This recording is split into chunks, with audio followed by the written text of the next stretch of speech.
کسی مسلمان سے 3 دن سے زیادہ ناراض نہ ہو، اگر کوئی سبب ہو جائے، سبب بھی کوئی نہیں ہے پھر تو 1 دن بھی ناراض نہ ہو، لیکن اگر کوئی سبب بن ہی جائے تو 3 دن سے زیادہ ناراض نہ ہو۔ 3 دن تک اس لیے فرمایا گیا کہ اگر کسی کو کسی سے واقعی کوئی مسئلہ ہوا، کوئی تکلیف پہنچی، کوئی دکھ پہنچا، تو ایک انسانی دل جو ہے وہ اس کی جو فیلنگ ہوتی ہے اسے وقت لگتا ہے زائل ہونے میں، پھر وہ سوتا ہے، وہ کھاتا ہے، وہ ادھر ادھر مصروف ہوتا ہے، تو آہستہ آہستہ وہ فیلنگ کم ہو جاتی ہے۔ تو یہ 3 دن تک کا اسے جو ہے وہ ایک ریلیف پیریڈ دیا گیا کہ 3 دن تک اسے یہ جو ہے وہ معافی ہے۔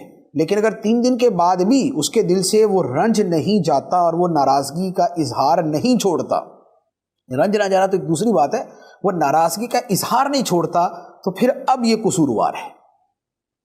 نبی پاک صلی اللہ تعالیٰ علیہ وسلم نے ارشاد فرمایا، کسی مسلمان کے لیے حلال نہیں کہ وہ کسی دوسرے مسلمان کے ساتھ 3 دن سے زیادہ ناراض رہے۔ کسی مسلمان کے لیے حلال نہیں کہ وہ دوسرے مسلمان سے 3 دن سے زیادہ ناراض رہے، اور فرمایا دونوں میں بہترین وہ ہے جو سلام کرنے میں پہل کرے، جو دوسرے سے آ کے سلام کرے۔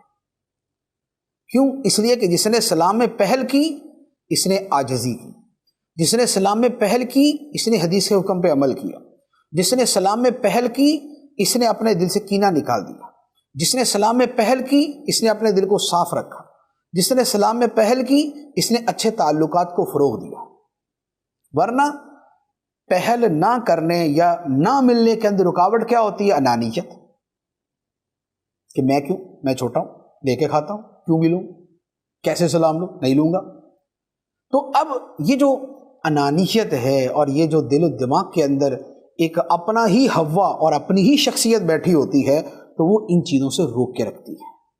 تو 3 دن سے زیادہ کسی سے ناراض نہ رہا جائے۔